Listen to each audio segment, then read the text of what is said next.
بسم اللہ الرحمن الرحیم۔ السلام علیکم۔ اس امید کے ساتھ کہ میری سوشل میڈیا فیملی خیریت سے ہوگی، میں ویلکم کرتی ہوں آپ کو اپنے channel skin and health care ideas میں۔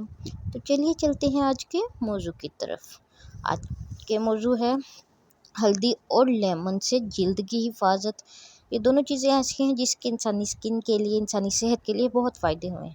آج کل خواتین ہلدی اور لیمن کے مساج سے اپنی جلد کو بہترین نہایت اور توجہ مہیا کرتی ہیں، جس سے ان کی جلد چمکدار، نرم و ملائم ہو جاتی ہے۔ ایک جلد ہر قسم کے داغ، دھبوں، دانوں سے محفوظ رہتی ہے۔ ہلدی سے چہرے پر مساج کرنے سے چہرے کا رواں بھی ختم ہو جاتا ہے اور کسی قسم کے فیشل کی ضرورت نہیں رہتی، اور اس کے علاوہ رنگت الگ نکھر جاتی ہے، چہرہ شاداب ہو جاتا ہے، اسکن میں ایک گلو سی آ جاتی ہے۔ جلد سے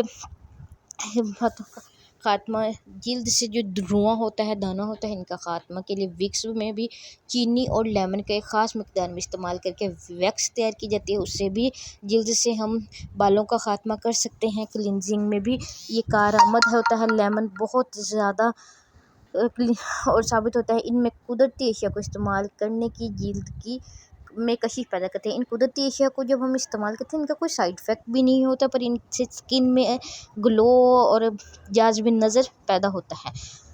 اور جب کہ مصنوعی اشیاء کے پروڈکٹس مارکیٹ میں بھی موجود ہیں، لیکن ان کو گھروں میں بھی اکثر تیار کیا جاتا ہے۔ مختلف طریقوں سے ان کا استعمال کیا جاتا ہے۔ جتنی بھی قدرتی اشیاء ہیں، ان کا کوئی نقصان نہیں ہوتا بلکہ فائدہ ہوتا ہے، اور ان کے فائدے جو ہوتے ہیں ان کے اثرات بھی دیر پا ہوتے ہیں۔ جیسے کہ شہد کے مساج سے چہرے کی رنگت حمایت میں ایسے نکھرتی ہے، اور آپ کو کسی بھی بیوٹی پارلر جانے کی ضرورت نہیں پڑتی۔ آپ کی اسکن بہت شاداب ہو جاتی ہے۔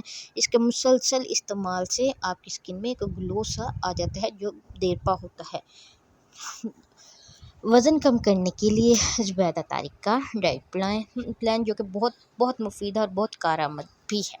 تو چلیے چلتے ہیں اس کی طرف۔ صبح بستر سے اٹھنے سے پہلے 3 گھونٹ پانی والے 5 گلاس سے نیم گرم پانی کے پی لیں۔ اس سے آپ کے جسم کی چربی پگھلنا شروع ہو جائے گی اور چربی کم بننے لگتی ہے۔ اور یہ بھی سائنس کی تحقیق ہے کہ پھر ہلکا سا ناشتہ کریں، جس میں ایک ابلا ہوا انڈا لیں اور ایک سوکھی ہوئی روٹی کھا لیں۔ 3 گھنٹے تک آپ نے پھر کچھ نہیں کھانا۔ 3 گھنٹے بعد ایک سیب یا ایک کیلا کھا لیں، اور ساتھ اگر ان دونوں چیزوں میں میسر نہیں ہے تو ایک پکا ہوا امرود لے لیں۔ اس سے بہت زیادہ آپ کی کمی بھی پوری ہو جائے گی۔ اس طریقے سے 2 گھنٹے بعد کچھ کھائیں۔ روٹی اور جو چاول کا استعمال نہ کریں، چکنائی سے پرہیز کریں، تلی ہوئی چیزیں بالکل نہ کھائیں، اور تھوڑا بہت پیدل چلیں، واک کریں۔ 1 مہینے کے اندر آپ کو واضح فرق محسوس کریں گے۔ امید کرتی ہوں میری آج کی ویڈیو آپ کو پسند آئی ہوگی اور آپ کے لیے فائدہ مند ہوگی۔ پلیز چینل کو سبسکرائب کریں، ویڈیو کو لائک کریں۔ انشاءاللہ پھر ملیں گے ایک نئی ویڈیو کے ساتھ۔